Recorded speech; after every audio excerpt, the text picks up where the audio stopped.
Okay, so your first question is, the cultural part of FCN can tend to be a hit or miss. Having participated in FCN, how do you plan to improve incorporating the cultural aspect into FCN? Well, something that I really enjoyed from the last FCN that I participated in was the cultural dances and how each background and story, because every dance that we had in FCN had a story.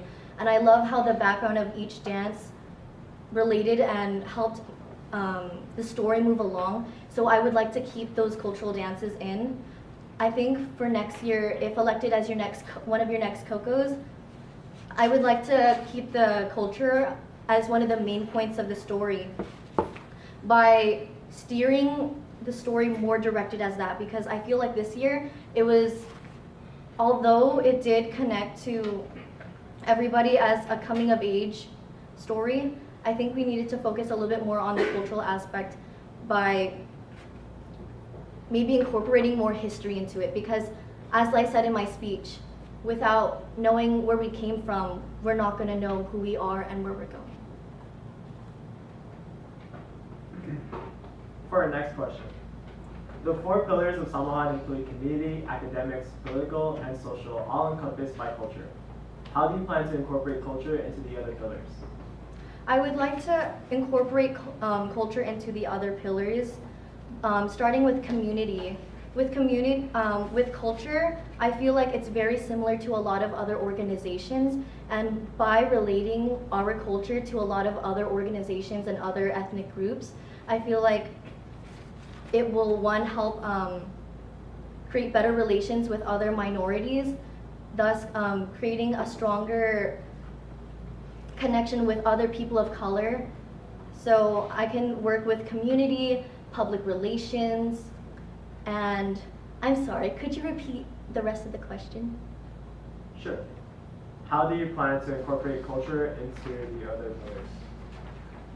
For the other pillars, for social, I think that it helps a lot with,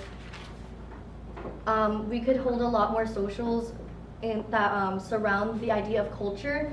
Some things that I had in mind for, like, for example, for October, for Filipino American History Month, is I would like to include some Filipino cooking classes to, for all the GBMers to come together and work on that together. In GBM, I would like to, for my cultural report with my I would like to have a standard rotation of what would be in the report every week. So in like the first week of every month, it would be historical lessons. Week 2, Filipino Celebrity of the Month. Week 3, Tagalog words and phrases to remember.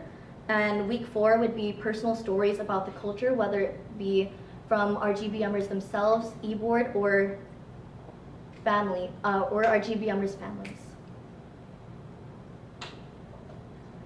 Okay, so this is your first audience question. Please share an aspect of Philippine and/or Filipino American history that you are passionate about. Why do you feel passionate about it, and what aspects do you think that this part of our history can teach college students today? One part of Filipino American history that I feel passionate about is talking about the Philippines Independence Act of 1934. At that time, Filipinos would enlist in the Navy to move to the US, and that was because Filipinos, when they separated from the United States, the amount of Filipinos allowed to enter the country were limited to 50 Filipinos a year.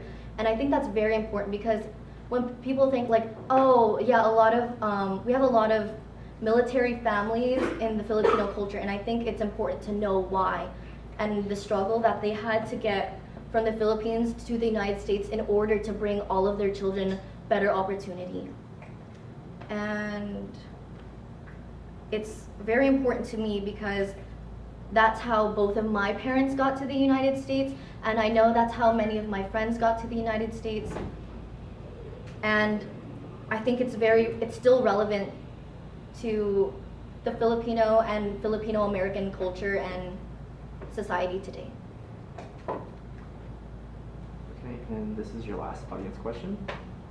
Although Filipino Culture Night is the biggest cultural event that AP Salon hosts, the CoCo position has other duties that involve spreading cultural information and awareness throughout their term. What approaches will you take to share cultural aspects to our members? Well, like I said, I had like a cultural report plan to rotate within every single month. And with historical lessons for the first week, I would like to spread to the GBMers what was significant in Filipino American history in regards to that month. In Filipino Celebrity of the Month, I would like to change it to not only strict full Pinay celebrities.